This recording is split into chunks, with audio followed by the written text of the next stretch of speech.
Hello, everyone, and welcome back to Gridwise News, where we break down the biggest stories shaping the retail industry. I'm Tanya Shepherd. With me are Matt Goldman and Jim Smelley. Today, we're going to discuss something much more complicated than you'd think at first. What actually counts as a power plant? ERCOT's new Aggregated Distributed Energy Resources, or ADER, program is opening up the door for thousands of batteries, rooftop solar systems, electric vehicles, and even smart thermostats to work together as one dispatchable resource or a virtual power plant. So let's talk about what virtual power plants really are, why ERCOT believes they're becoming a part of the future of grid reliability, what this means for energy retail providers and customers, and why this could change how electric energy markets operate.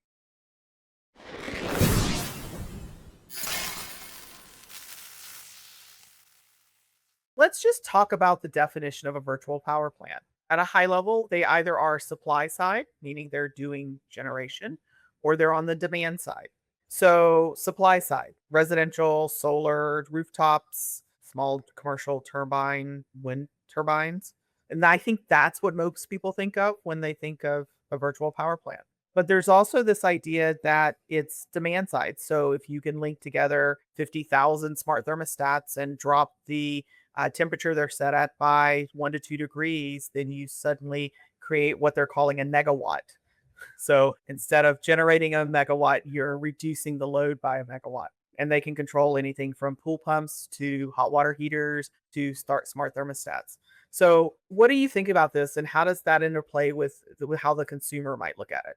When people hear the term virtual power plant, I think the immediate thing that they're going to think about are solar, right? So I think that's what, we've been talking about for a long time is rooftop solar. We just talked about balcony solar, a couple episodes ago. And so I think when people hear that term, like, hey, we're going to have a, aggregated virtual power plant that's being driven through communities and other things, their immediate thought is solar. I think you're also starting to see a big trend on the battery side as well, because a lot of times if you're getting rooftop solar, now you're getting rooftop solar plus wall battery, right? To help kind of even out what you're doing from the solar perspective. Also, that's what you're using for your home backup. So I think, that's the primary space where people are thinking about it. And I don't know that they're going towards that whole view of like, oh, it can control my thermostat, my EV can play, right? My electric car can be part of that virtual power plant as well. Yeah, like you mentioned, pool pumps, things that have massive draws on electricity that don't necessarily need to be on when there's a large peak demand going on to the system, right? If your pool pump is off for an hour, it's not going to affect you the same way as if your thermostat is off for an hour, right? So looking for those large loads that you can remove. Definitely, I don't think what traditional people think about in that space. But it's probably the batteries that have finally made it a space that is worth playing in. Before that, we had solar panels that generated power whenever they generated power, and we had wind turbines that generated wind power whenever there was wind available. But to make this a profitable business, you have to be able to dispatch that power when you want to. So you have to be able to dispatch it when there's load, and it's batteries that are making that difference. California has basically peanut buttered itself over with batteries at this point, right? Connected to all their solar. That's why there's so many VPPs and virtual power plants. And Texas is right behind. I mean, it's coming up fast with a huge installation. It already has huge installations of solar and wind, but the battery stuff is coming on fast inside of Texas. And I think that's why ERCOT is, pushing this plan that's been a few years out there, pushing it even harder, pushing that forward. That started your question, Tanya, is that it's finally makes sense for the regulatory bodies in all of these states to start paying attention to this and start to push it, because there's advantages to everyone if some people go into a virtual power plant. Near San Antonio, there's something called B2U storage solutions, where they've taken old EV batteries and given them a second life and linked them together, and they're creating 24 megawatts as a virtual power plant. Or NRG has a program where they're trying to get up to 1 gigawatt of load that they can manage by, I think, 2035 or something like that. And they're already at 100,000 customers and close to 200 megawatts using just smart meters or smart thermostats. So very different ways of approaching it. There are some that are saying that even if your electric car is plugged in, that your battery can push energy back into the grid during peak times. It would be about the time when I needed the car too. One of the biggest problems I think in this space is people trusting these companies to moderate their energy. So, yes, I will allow you to not charge my car or to take power out of my car, or I will allow you to turn my pool pump off for an hour. In the places that this has already started, there have definitely been conflicts between the energy companies and their customers over some of those issues. Consumer protection, right? That's the challenge. And we get further in the discussion and really talk about kind of the ADER program and everything else. What I don't think is really being looked at from a regulatory perspective right now is how do we build these programs in so that there is, built-in clauses and language around if you are going to discharge your battery, what's the lowest you can discharge that battery to? Can a customer opt out? Right? If they've opted into your program, can they opt out for like, hey, I don't want you to discharge my battery today? If there's severe weather that's coming up, right? Can you, change the way that you're working?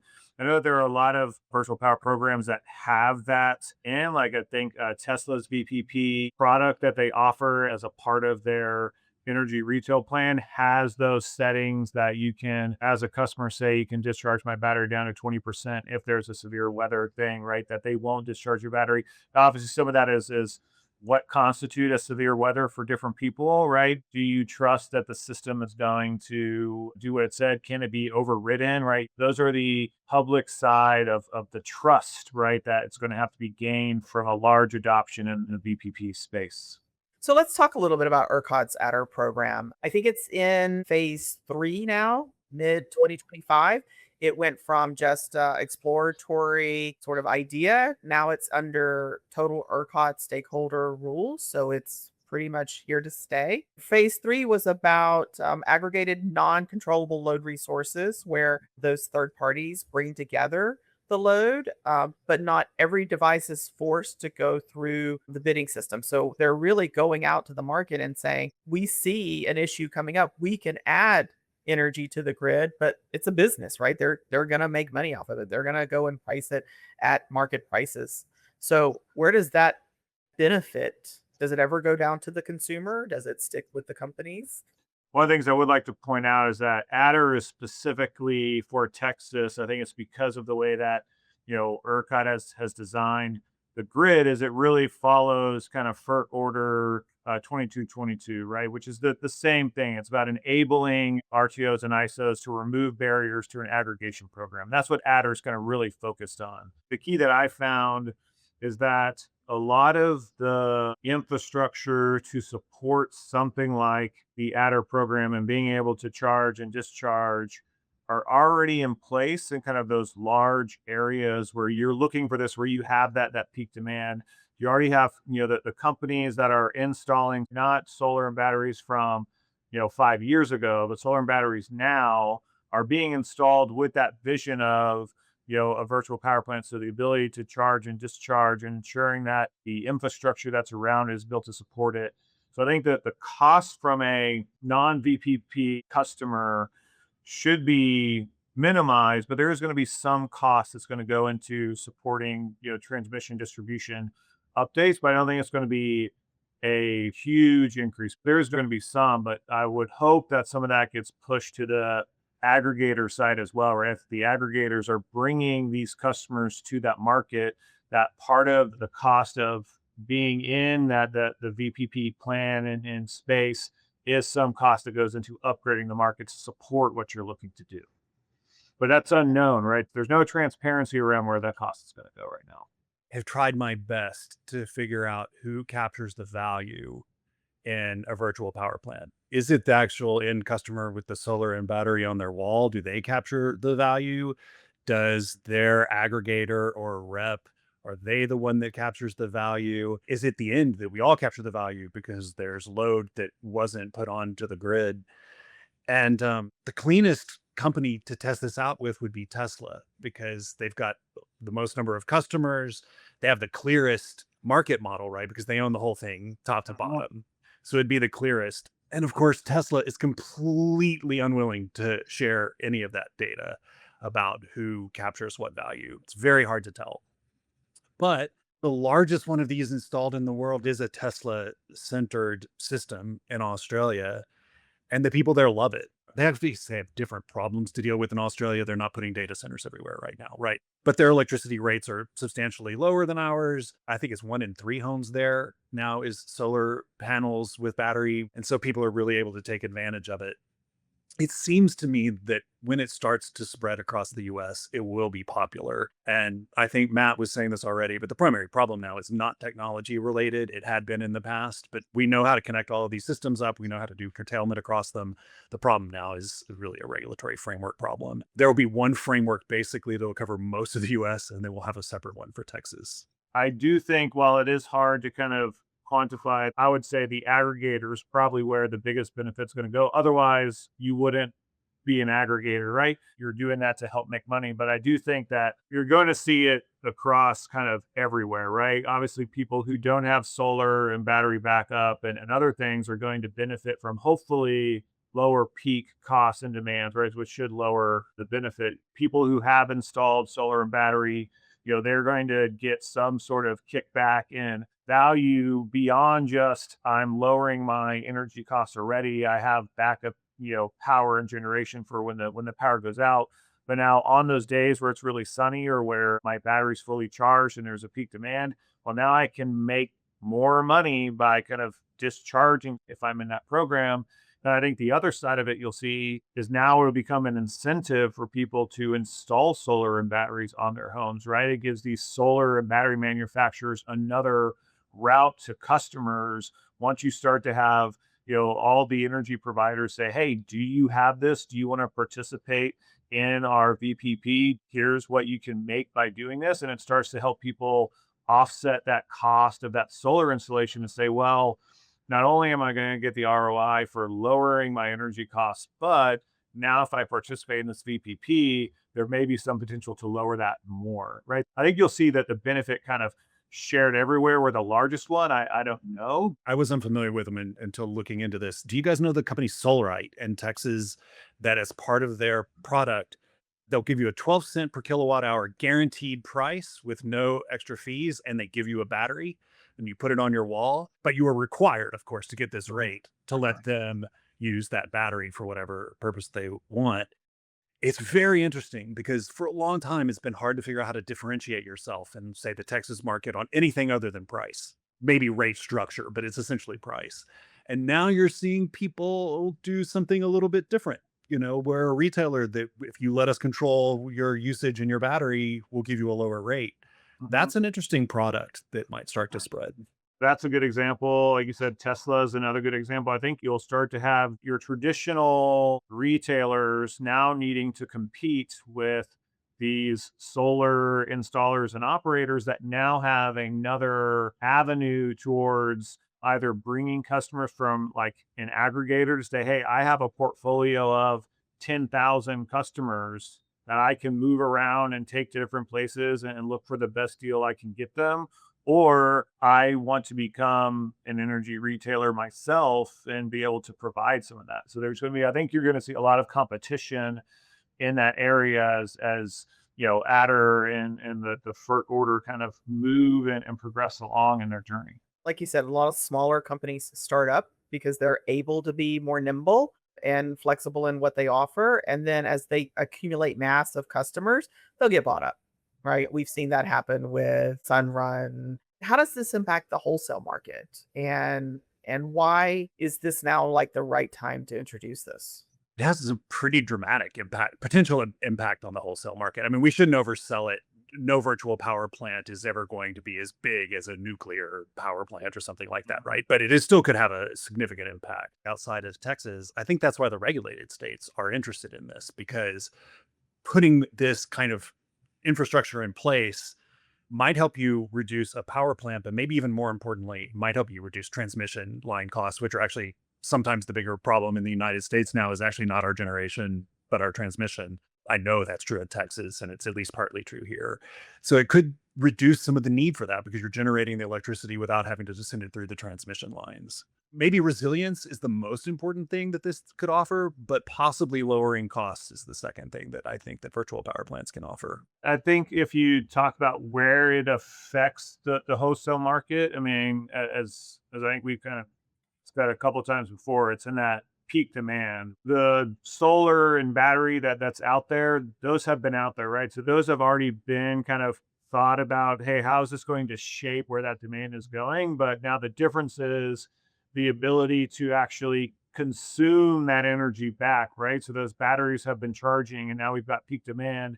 Now we have, these gigawatts out there that we can pull back into the system and lower those demand costs. I think that's where you're going to see it. I think that those megawatts, right, that ability to forcibly, I think is the wrong term, but like dispatch, your thermostats or pool pumps and lower the costs and be able to reduce the burden on the grid. I think you're going to see potentially some huge impacts there if we get a really large group participating in this space. And I think the more that you see benefits of it, the more that you're going to have people start to do it, right? Because it becomes one of those things like, oh, I want to be a part of this, right? Bandera Electric Corp, they're now starting to build out planned communities where they're designing into it that they're virtual power plants, and they've created software that isn't a single hardware or manufacturer aggregator. So they can do thermostats and water pumps and multiple manufacturing hardware devices to aggregate to create a larger impact in terms of what they can bring down in consumption, which is interesting and kind of unique compared to what even like a retail energy supplier can do right now. I think where there could be some potential conflicts of some of this is if you have a master plan community that's built around solar and battery and everything else, and this entire community is built on this kind of virtual power plant, setup, is I could see those communities then want to say, well, but we want to use this power and consumption to lower the costs of our area first before somewhere else. Like we've invested in this infrastructure here. So, how do we direct that to support this community and then the ones around us? Matt, I haven't seen it in pricing, but I have seen it in resiliency. When one of the hurricanes crossed Florida, there was a small community that had set themselves up with battery and solar. They recovered almost instantly from the hurricane. All the neighborhoods around them did not.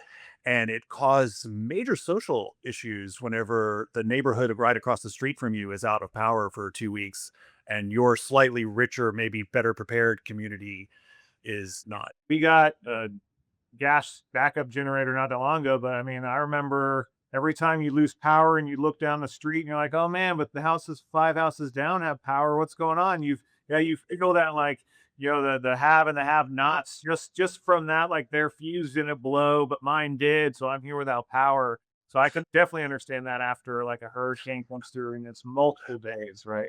So, one of the things that I didn't see a lot about, but it does concern me, is that it appears that ERCOT's demanding or requiring 2-second telemetry for the devices as part of this. That's pretty frequent. That's a lot of data. And the more devices you connect to a virtual power plant that has to go to ERCOT, volume data has got to be a problem at some point.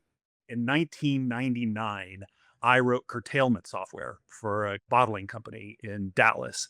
That curtailment software ran on their hardware at their premise and only coordinated with the utility via phone call whenever they told them to cut their power. So now, especially in Texas, you have all the communication infrastructure to share that data, right? That is all built in as part of the underlying market structure of the state. And you have artificial intelligence, and we're not in this case talking about chatbots. We're talking of a different kind of artificial intelligence that can handle all of that data and turn it into a forecast to guess what is going to be happening with all of that data in the state, what's going to be happening in 5 seconds from now, right? So if I have the data from 2 seconds ago, I can predict 5 seconds from now. That's incredibly valuable. And it is going to be hard for all of these companies to do that. I think that's why you're bringing it up, Tanya. It's a Yeah. major challenge Yeah. to get all of that data sent, but the power of it, if it gets implemented, will be unbelievable, I think. Like looking at solar and batteries, a lot of that's already built into the new stuff that's being built, right? Because they're kind of forward thinking and seeing where the path is going and what they need to communicate to the utilities to participate. I think those harder ones, and I'd be interested in kind of understanding how NRG and others are doing it with the thermostats and pool pumps, is like, how are you getting the telemetry for those devices, right? What are you having to do anything behind the meter for those devices, or are you able to just interpret that through your interval data that's already coming back from those meters, right? There's a lot of sophisticated AI that's going to put on those and looking to identify where those loads are. So that would be interesting. And what is that infrastructure that goes to support those non-generation devices, right? Because that's where I think the key is going to be come in. It's how do you ensure that that pool pump came off, or how do you know that that pool pump is on, to be able to dispatch it.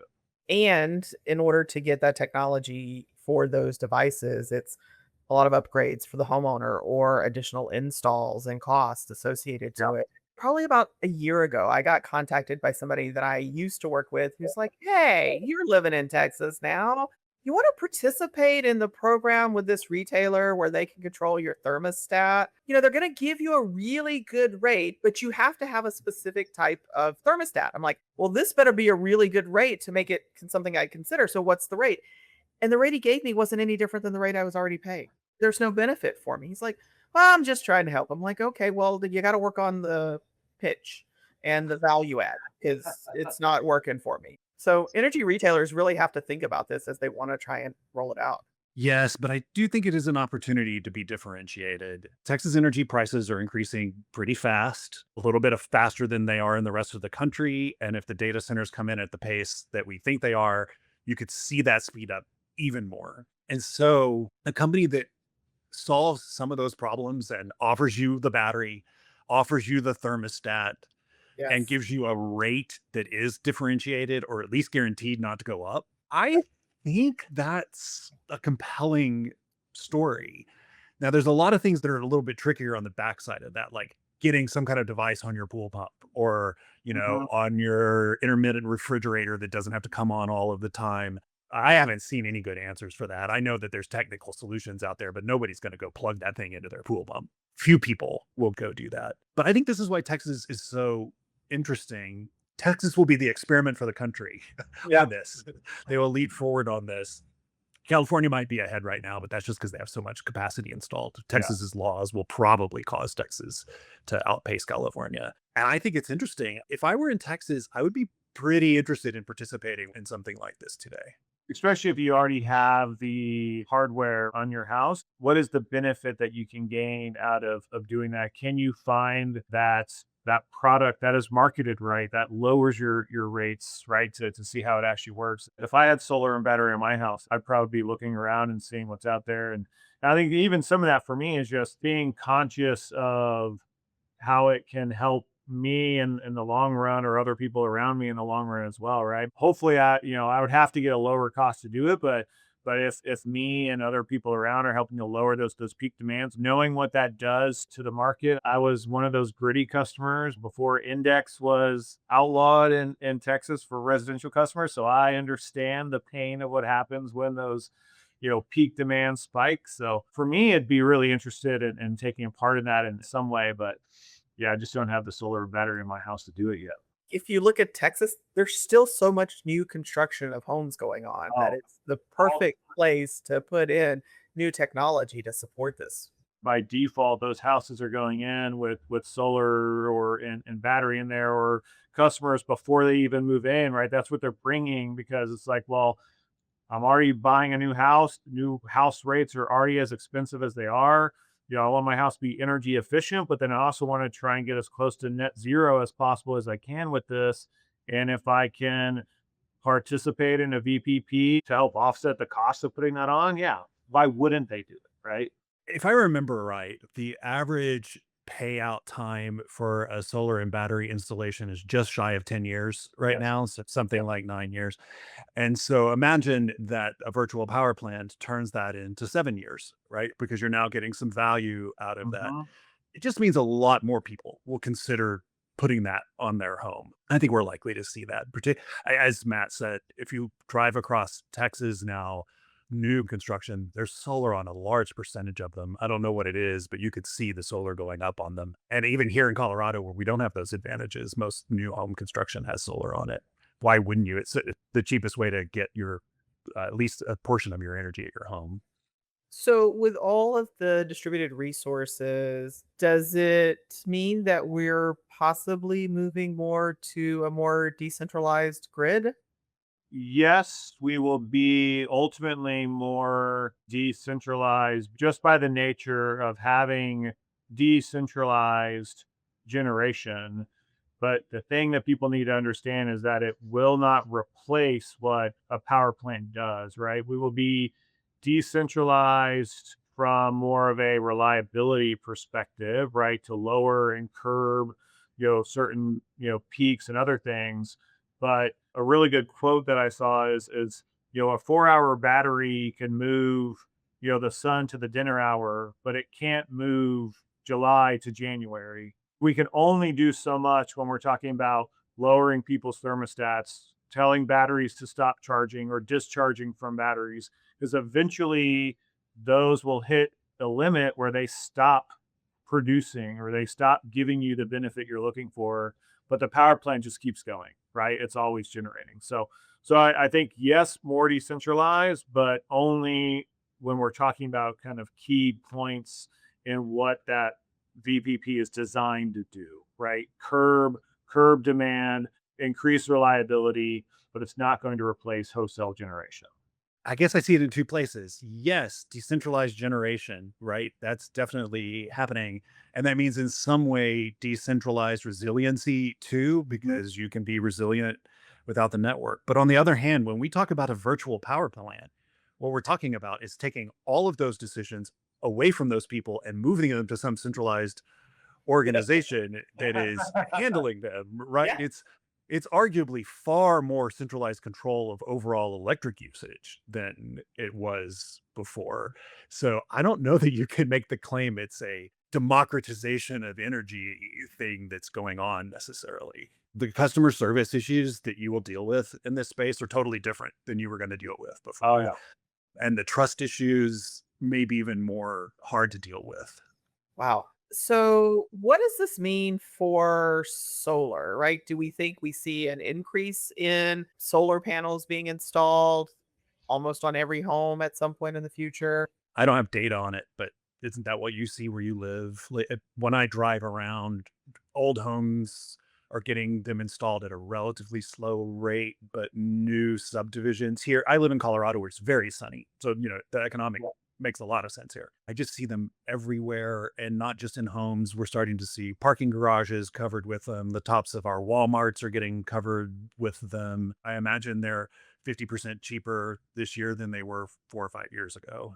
Well, even the what a solar panel looks like is very different today than it Absolutely. was 5 or 6 years ago. Instead of roofing, Yeah. right? It's now a solar panel as just your roof that just looks like a normal asphalt shingle. They're hanging them off balconies now Yeah, too, Yeah. right? Like yeah, it's it's everywhere. everywhere.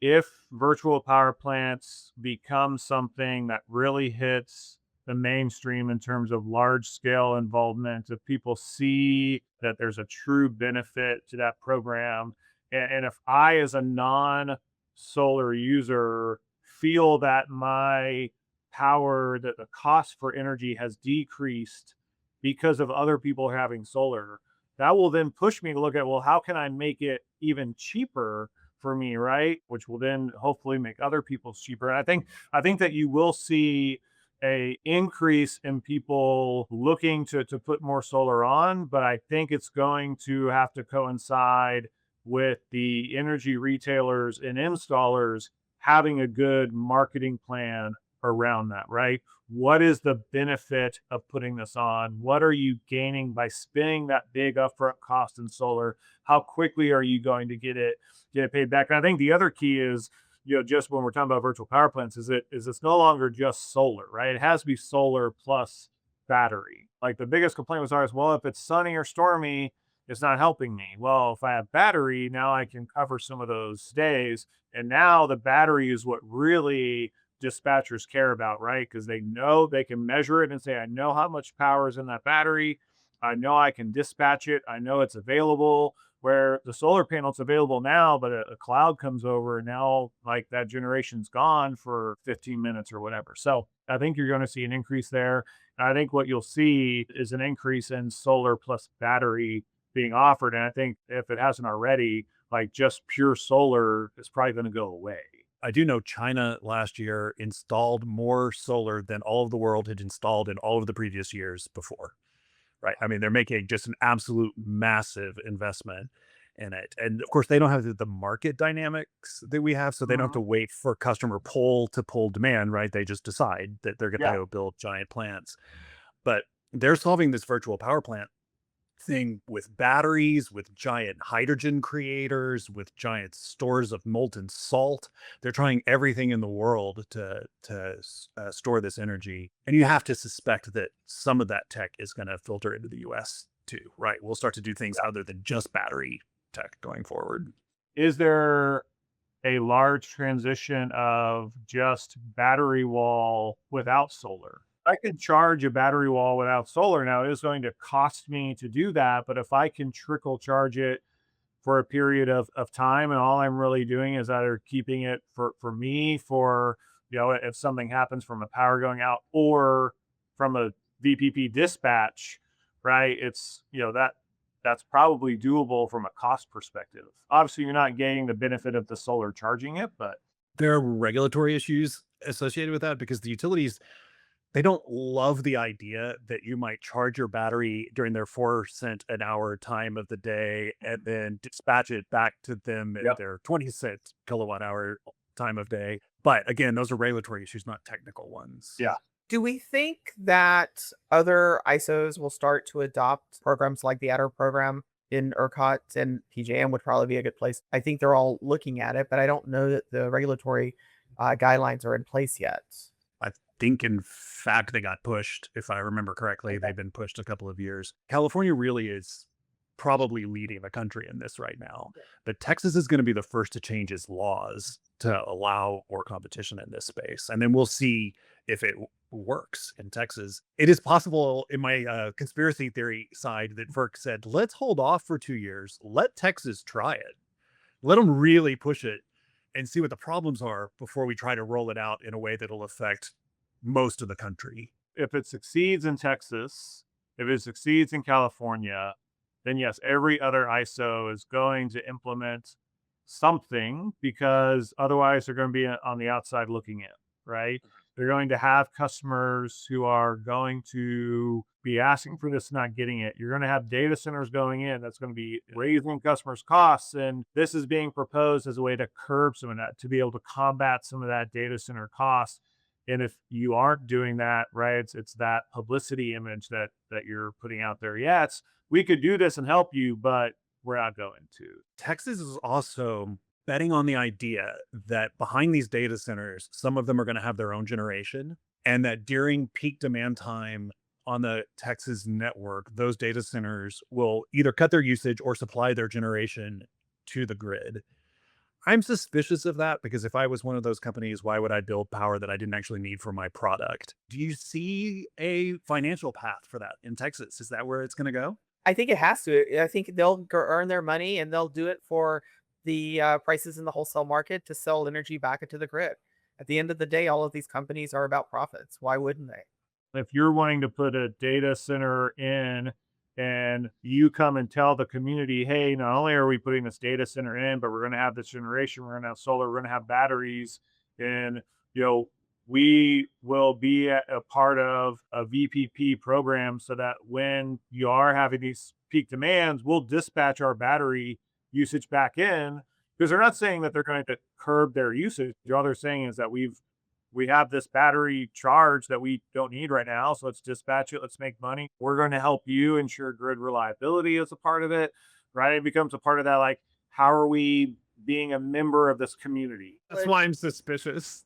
It's too good of a story to tell, It's right? too Like, nice. It's too nice. yeah, We keep saying if it succeeds in Texas. So, what do we think are the barriers for or the blockers that will keep us from succeeding? Is it consumer education? Is it a technology issue? Is it something else entirely? The biggest barrier to it succeeding, I don't think it's insurmountable, is how do you build in the public trust? And I think right now, ADER does nothing in its regulatory paperwork, anything about how do you protect the consumer from what they're doing. What rights does that consumer have to the assets that you are enrolling on their behalf? That is what is missing for it to become widely successful. Because if you're relying on aggregator to aggregator or energy retailer to energy retailer to come up with, well, here are the protections that I'm going to offer you. Like if you're a thermostat, I can lower it by this much. If it's a car, I can only take you down to this charge. Like you have to figure what that is, and you have to have some baseline that everybody works off of. Otherwise, you're going to have some fine print somewhere in a contract that somebody's not going to read, and they're going to get stranded because they couldn't leave their house and get to their ailing mother or something, right? So it's not that it won't be successful. It's like, what kind of schedule are you on, right? Are you on the fast schedule? Are you on the slow schedule? And Texas has a lot of things that I think would put it on the faster schedule. It has the market that is already designed pretty well. It has this new adder component, which was going to push it forward. It has enough solar capacity already installed and a decent amount of battery capacity in the state. So I think big picture, it's set up to move pretty quickly. Matt pointing out the consumer issues is probably right. There's probably some friction in yeah, deploying these things into people's homes. I would agree with you. At this point, it's basically just figuring out how to use solar and battery and other assets in a better way. All right, gentlemen, kind of to wrap it all up, if you were talking to an executive at an energy retail company, obviously not the ones that are already participating, but there's several that are not participating in this program and thinking about it, what would you tell them to look at? Where would they start? I would tell them to look at some of the competition in the state. Solrite, which I mentioned earlier, plans to go from 3,000 customers this year to 10,000 customers this year. That's a 300% increase in customers. That's pretty significant. Now, I don't know if they'll hit that, but they didn't make those numbers up, right? They think they have a shot at it, which means there is significant demand for this kind of product. And there will be some small retailers whose only purpose is to get a tiny portfolio of cheap customers so they can go sell it to someone else. We're not talking about those. But if we're talking about the larger companies out there, I can't imagine they're not going to have this in their portfolio. It doesn't mean for every customer, but there will be many customers who will demand this. And if you don't have it in your portfolio, they'll go find it in somebody else's who does. So I think it's a pretty serious thing, especially in Texas. I would be thinking about very hard if I was a retailer. I would just tell them to, look at a couple of things. Look at the other retailers that are already in the space of doing it. Like we mentioned Tesla. Tesla is that one-stop shop, right? That you get everything from solar, battery, all the way to your retail contract, right? I mean, there's a reason why they're doing that. Look at those master plan communities that we talked about that are being built with this in mind, your ability to go to a community and then get every household there, right? Because ideally, those are all aggregated together. You're wanting to get one aggregated price as that community that gives you a different avenue for where you're looking to build revenue. I'd also look at like what happened with solar. There was a big boom in solar for a long time. And I think those retailers that did not get on the bandwagon in terms of how do we provide to these solar customers and give them a reason to want to come to us, they ended up going somewhere else, right? And if you get a good relationship with those solar customers, they're going to stay with you. You're going to see those same trends in this space as you get more people with solar, more people with batteries that are looking to participate in this wholesale market in a different way. So that's what I would tell them to look at. Look at what happened in the past with solar and look at what's happening kind of in the future with those communities that are being built. And you brought up data. earlier on, if there was one internal thing that if I were a retailer, I would be working on to get myself ready for this and for the coming AI wave in energy, is I'd be getting my data cleaned up if I was Mhm. working on one project internally. Every retail company needs to start that project now because everybody has bad data. That wraps up another interesting and informative episode. Thanks to Matt and Jim for joining today's discussion.